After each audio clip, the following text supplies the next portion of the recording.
the ordinance August 21st, to have a public hearing, and then adoption also on August 21st. And then the effective billing date would be January 1st of 2024. So I'd be happy to answer questions you have, or if anyone from the project team wants to add anything.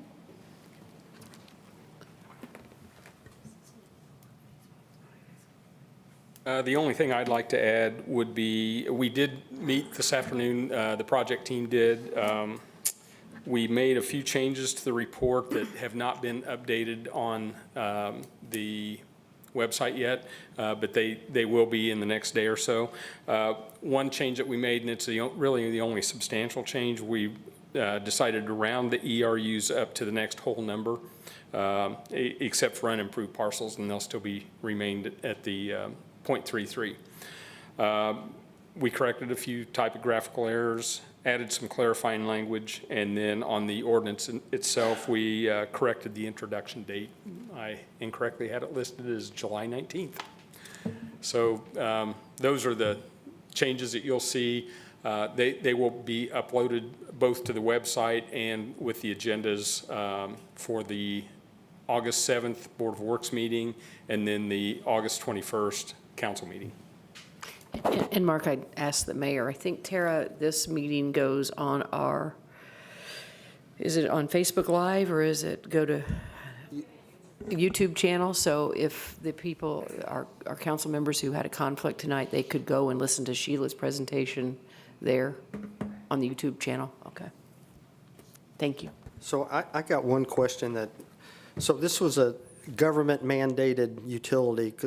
Kenny and I was on the city council 2015 when this happened. And I will say that we fought it to the end, but it was a state mandated program that stormwater utility starts. Okay, so I like it when the state mandates you do stuff, and then you try to figure out, okay, how do we have our people pay for it? But that's why we stayed with the cheaper rate at that time. It was something new, and I think the time has come.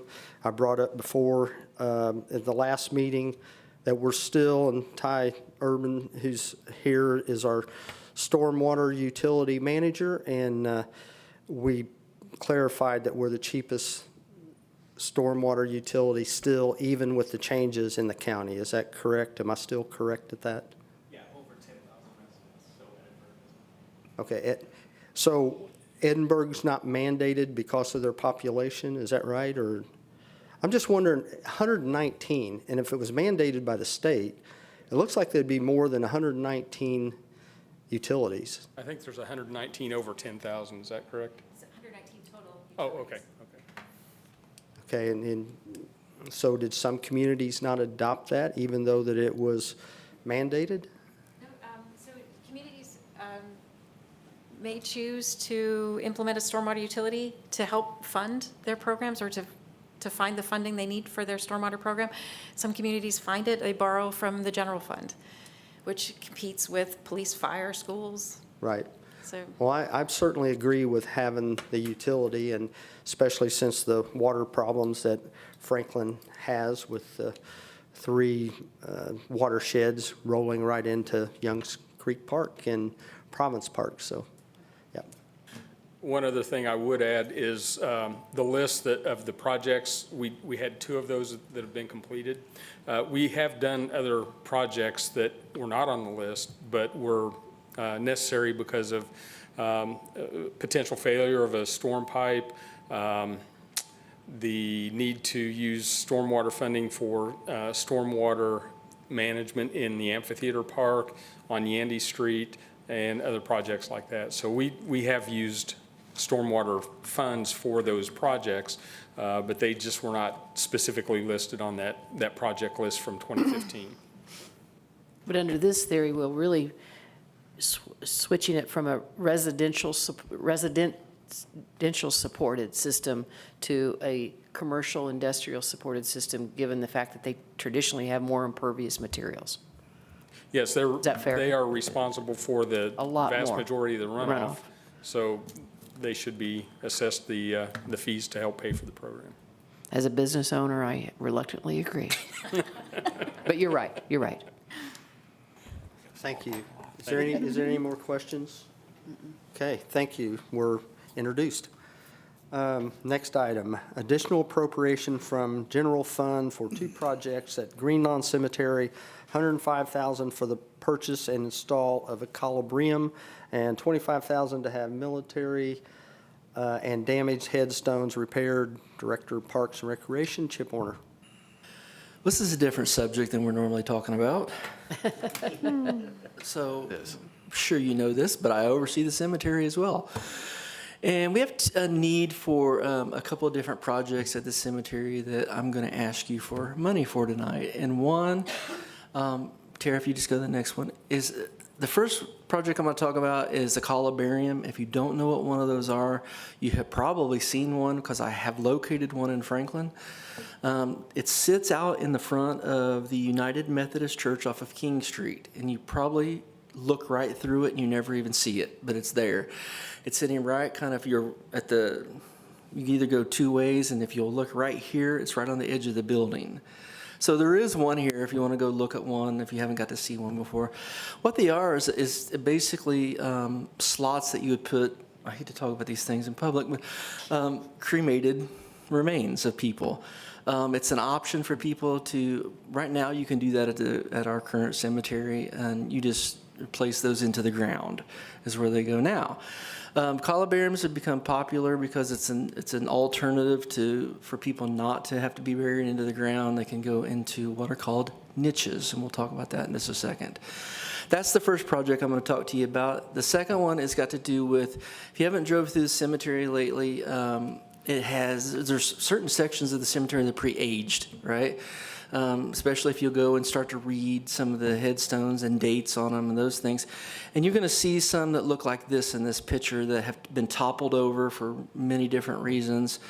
One is age, one could be the ground is settling near them and all those kind of things. I'll show you way more examples of that in just a second. But those are the kind of 2 projects we're going to talk about. The next slide is, I wanted to give you a little history about if you weren't on the city council in 2020, and if you were, maybe you remember this. In 2020, we purchased some land in Green Lawn Cemetery.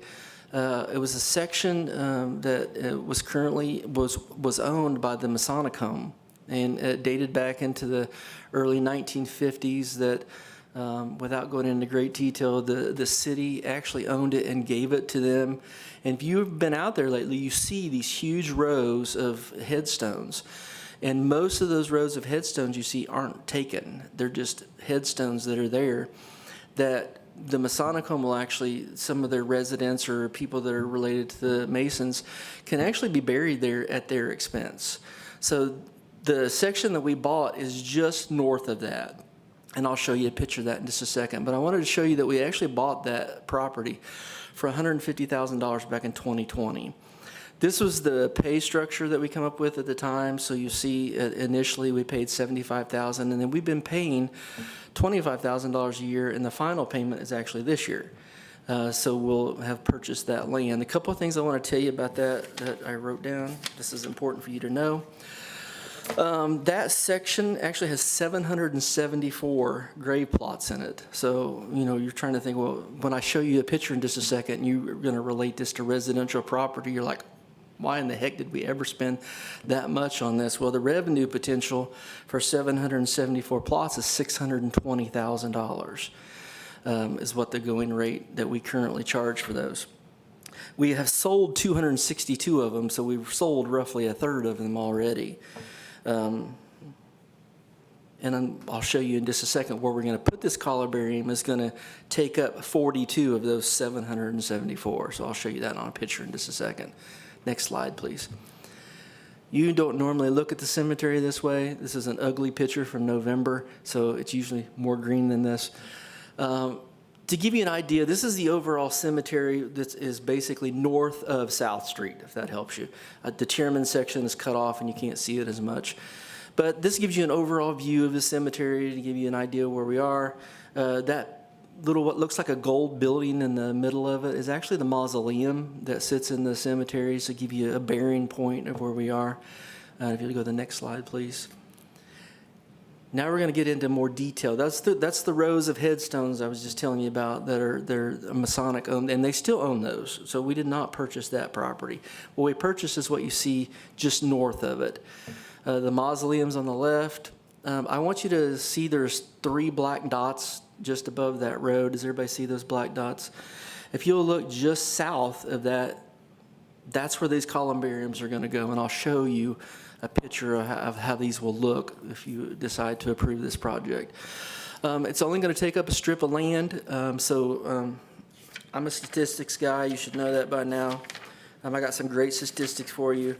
We're going to take up 42 spots, but we're going to gain about 800 because there will be 800 available slots once we're done with this columbarium project. So what sounds like you don't want to take up valuable space in the cemetery, we're going to create a lot more space in the cemetery because of this. But I did want to show you at least where you are. If you don't know where this is at, the building you see on the far right is actually one of those storage units that sits next to the monument company. So it's right fairly in the front of the cemetery. Next, please. This is what it will eventually look like. It'll start to look like this as we start to put these in more and more. What we're asking for today is to put the initial first one in. And you'll see, I showed you that kind of row that they're going to go in, we'll fit about 4 of these into a row of what would normally be grave plots.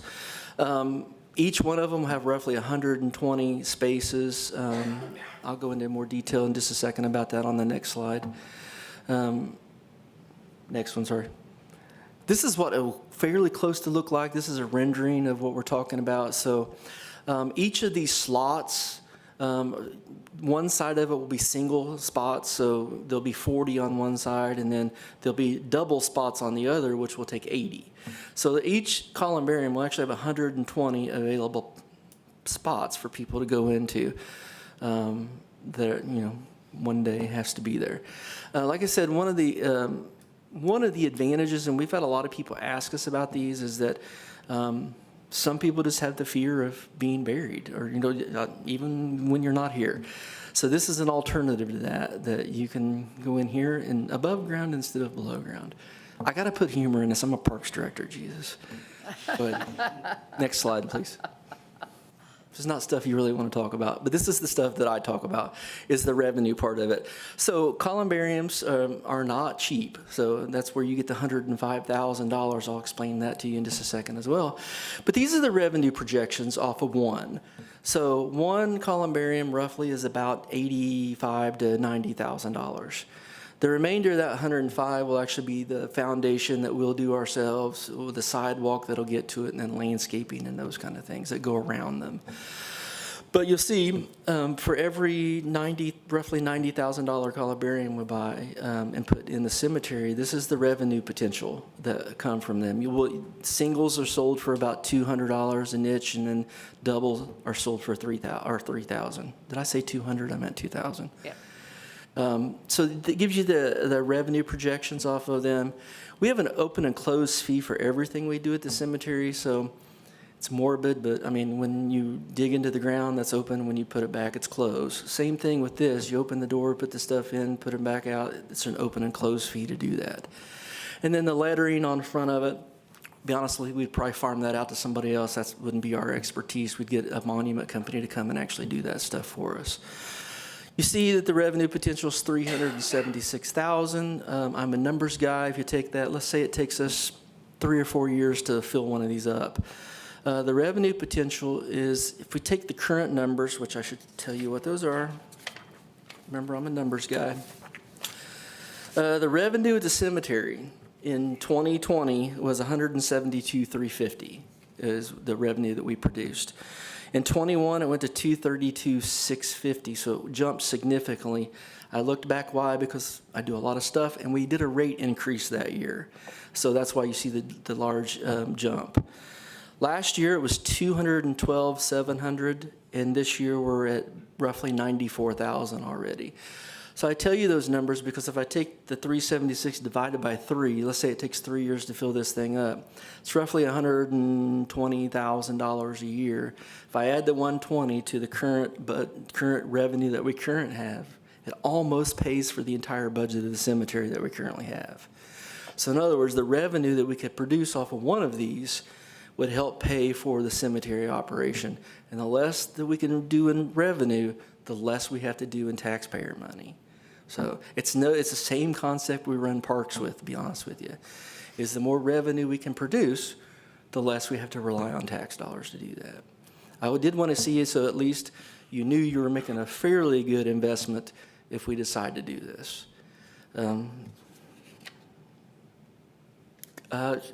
You're not going to ask me this question because you don't know to ask me, but I'm going to tell you anyway. Currently, if you wanted to have somebody's remains at the cemetery and they were cremated, it costs you roughly $600 to do that. Now, it's $300 for the actual plot in the ground, and it's $300 for the open and close. So I wanted to give you a comparison. So it's currently $600 if you wanted to do in the ground. It would be roughly $2,200 if you wanted to go into here. So it is a step up in price, but it's also a step up in that people, I think, are willing to pay for if you wanted to do that. So let me tell you where we are in quotes, because you don't care about this. This is actually a Board of Works thing, but we are working on quotes. This is such a specialized thing that it's not that I can just go and go buy one of these someplace. We have very stringent specs on what we're looking for. We had we had looked at this project for about 2 years now, and we're finally here to see you tonight. Roughly back then, it was $82,000. I do have an updated, at least number that's around $88,000 for the same thing. We're currently seeking quotes for other things because I don't feel comfortable with just one.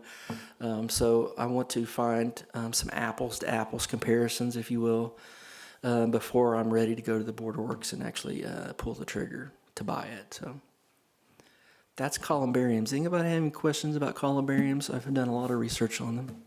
I don't have any questions about that. I just want to verify for the council, you did take this to Park Board, and Park Board was on board.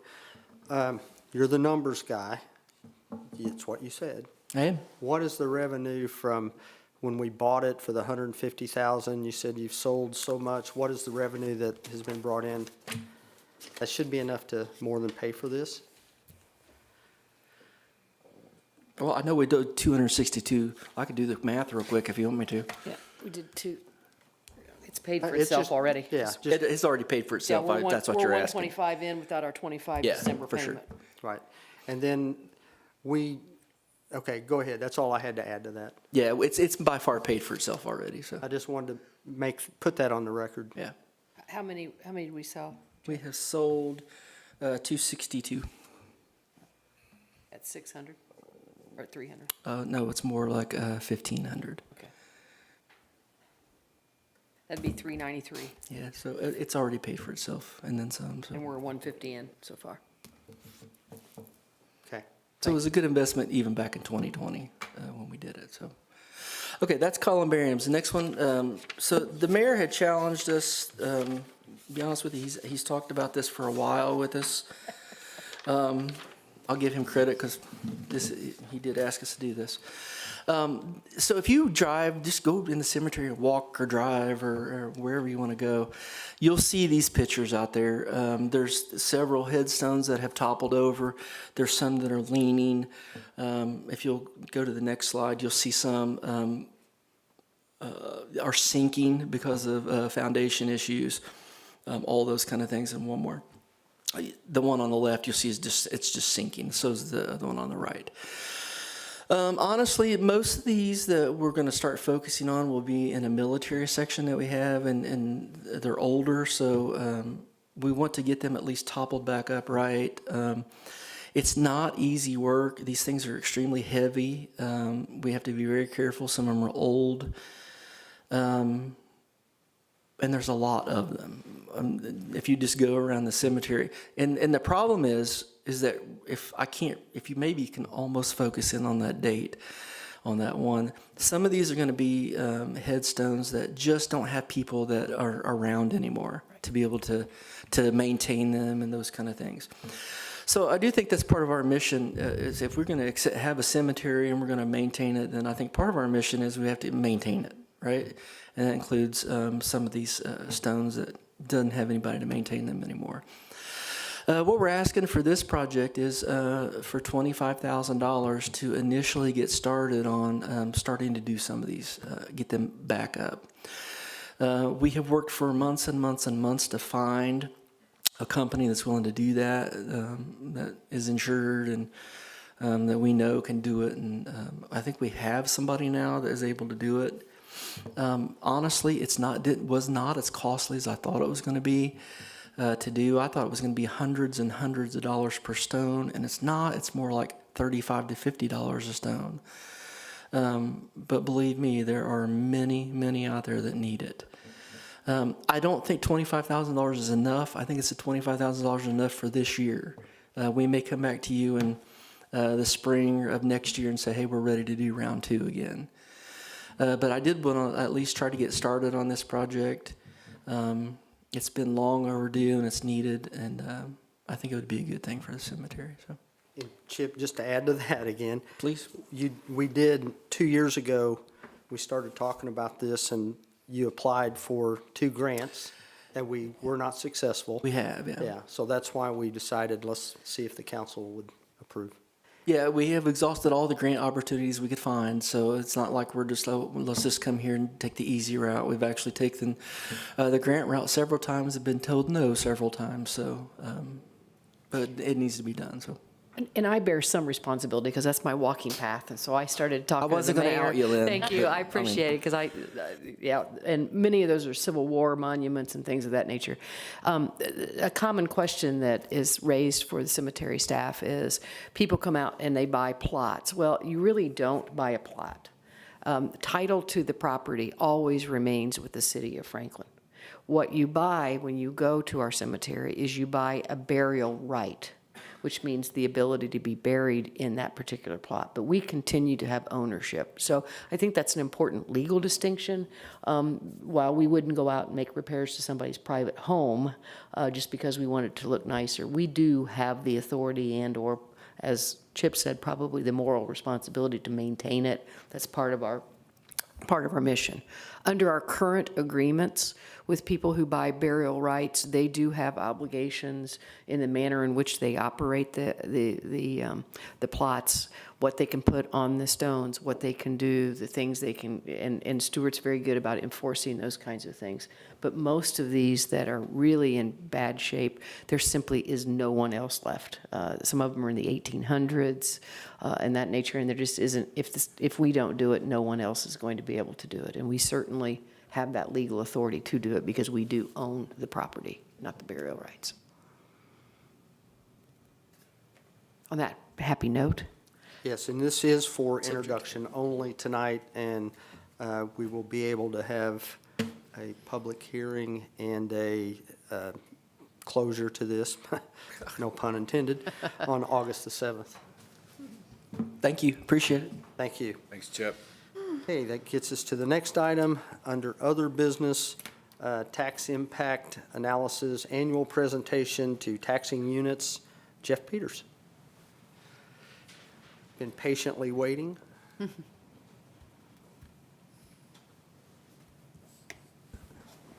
Thank you all. Appreciate the opportunity to be here.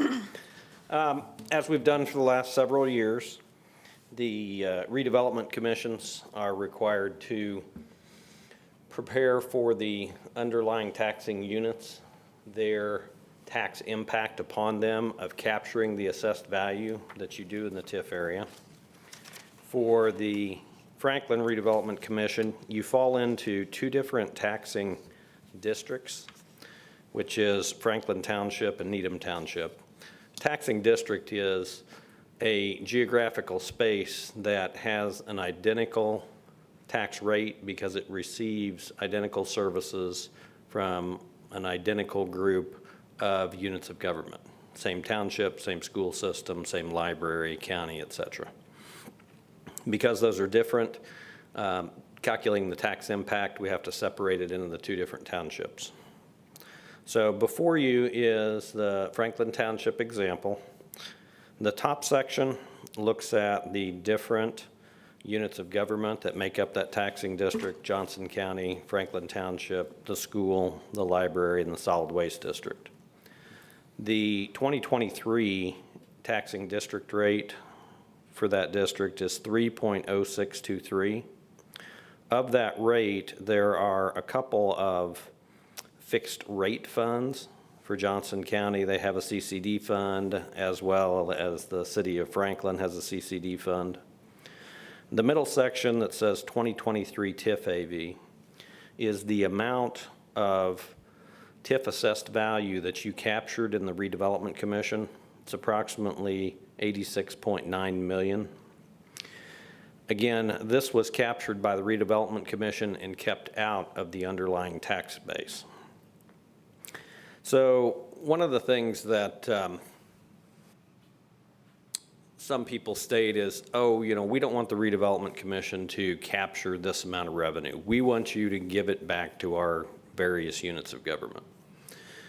That does not work in the fact that the redevelopment commission doesn't have the authority to give back the revenue. It has the authority to allocate back part of the assessed value to the tax base. If you do that, then you drop the rate for collecting these taxes that are levied.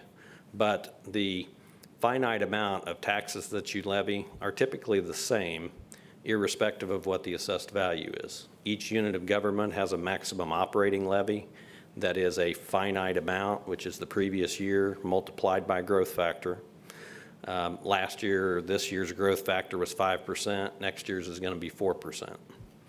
The other levies that walk in or go into the units of government are for their debt service funds.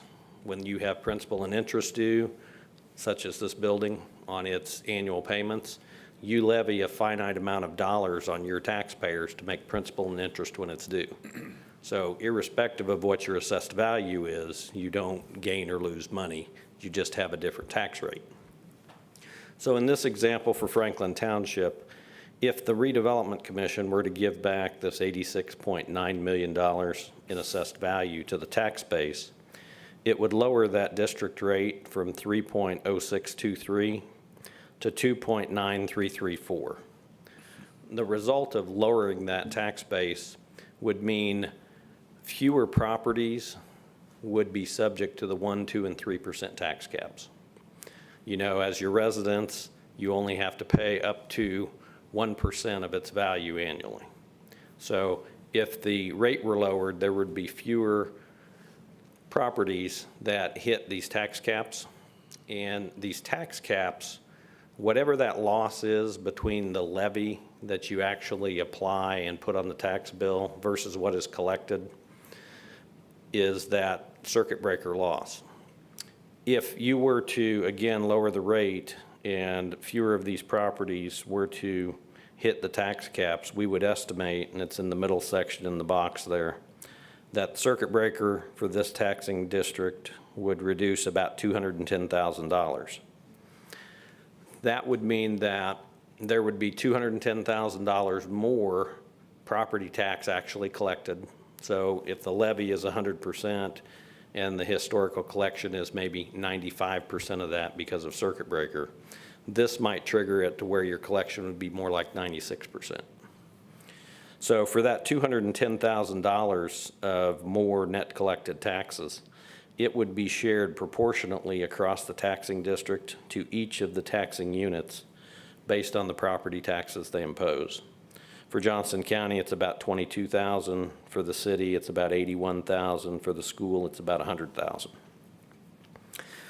In addition to the circuit breaker impact, if you were to push back this $86.9 million of assessed value back to the tax base, for the fixed rate funds of CCD for the county and the city, they would then get to levy their rate. The county's is 3 1/3 cents in '23. The city's is just over 4 cents. They would get to apply that rate to that additional $86.9 million, which would produce more property tax, and that's in the bottom section. For the county, it would be about $28,900. For the city, about $35,000. Also, whenever you levy $1 of property tax, you have other piggyback taxes that follow that. Vehicle excise taxes, financial institutions taxes, which are bank personal property, commercial vehicle excise taxes. So, you know, every time when you go to the license branch and you register your vehicle, based on your address, they collect your vehicle excise tax money and send it back to the taxing district that provides you all your services, and then divvies up that amount that you've paid based on property taxes in proportion to how they were levied. So in that bottom example below, it's about 9 cents on the dollar. So the county picks up another $2,600 in excise taxes, the city about $3,100.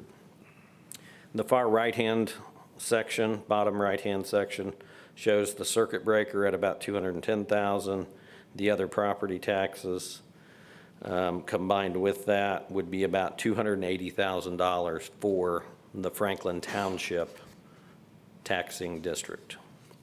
The next page is Needham Township. Again, same methodology. The TIF AV that you captured in Needham Township is just short of $92 million. We would anticipate its impact of circuit breaker at about $119,000. So some people would say, well, why is this a bigger amount, yet a smaller circuit breaker? The circuit breaker impact in Needham Township is less than it is in Franklin Township, just based on the property makeup. Of that $119,000 in circuit breaker, about $12,000 would go to the county, $46,000 to the city, $56,000 to the school. Again, if you could levy your CCD fund for the city and the CCD fund for the county on another $92 million in AV, you would pick up about $33,000 to the county and about $40,000 to the city. Far right-hand bottom corner, circuit breaker and tax impact together for this taxing unit or this taxing district is approximately $193,000. Next page. So the combined for this circuit breaker and tax impact for both combined is about $472,000. The next page, or actually the next two pages, are just a commentary of what I've walked you through. Typically, I write these so that if you have a question from a taxing unit later on in the year, or a taxpayer, or a new council person that wants to know, hey, what is the impact of the redevelopment commission on these units of government? This stands alone. You can kind of just deliver it, let them read through it. Everything I just said is written there as an example, and it ties back to some of those numbers. And the last thing that I always like to leave my redevelopment commission people with, or the fiscal bodies, in the last paragraph, the combined areas, the estimated revenue for your TIF funds is about $5.5 million, and the impact is $472,000. So you pick up $5 million a year based on how you have set up these allocation areas to generate this TIF revenue. TIF is the only mechanism in which you can do this. Like I say, alternatively, you could give back the assessed value. You're going to give back $5 million a year that you undertake vital projects that you have used and parlayed into economic development, infrastructure flesh out. There are so many things that you can do to grow the entire pie just by implementing and continuing to grow your allocation areas in the TIF district. So I always tell people, as long as you are undertaking projects that, again, benefit all the units of government, continue to grow the pie as in the form of assessed value, you're making it better for all, and TIF is the only mechanism that you can do that. And with that, I'd be happy to answer any questions. I ask you the same question every year. So we'd give up $5 million to get 472 for all the other taxing entities together. Yeah. Bad trade. Bad trade. Yep. And Jeff, just a comment, I always seem like I always have a comment. So without the TIF districts, what we have been able to accomplish in Franklin, we would not have been able to accomplish this, and our schools actually end up making more money in the long run because of what has been done in the city of Franklin, the growth for their assessed values to go up. That if we didn't use TIF dollars, those assessed values would probably be where they were at 10, 15 years ago. The assessed values and the development. Yep. There's lots of development that never would have been able to occur but for the actions of the redevelopment commission. And, you know, the discussions we had today on stormwater, you know, anything subject to what RDC's legal counsel will say, but anything that benefits or serves the allocation areas and the redevelopment areas of the city, whether they be stormwater in nature, potentially they could undertake a lot of stormwater projects that you are going to potentially get more money for, but you know, that revenue flow is not going to cover all that. You can bond some of it, et cetera, but you'll also have additional revenues coming out of the redevelopment commission that you could bond stormwater projects as well, or undertake them with cash on hand as needed. So it's very wide and broad. Anything that basically is tied to the allocation areas and their development and economic development, you can utilize these funds for. Okay. Any questions for Jeff? So thank you for the information. Thank you. Yeah, I always like this part myself. All I right. appreciate all the work that you do for us. Obviously, you've led us down a correct path. Thank you. Okay, that gets us to council members. Not that many councilmen here tonight, so we'll start. Josh? Nothing tonight. Okay. Ann?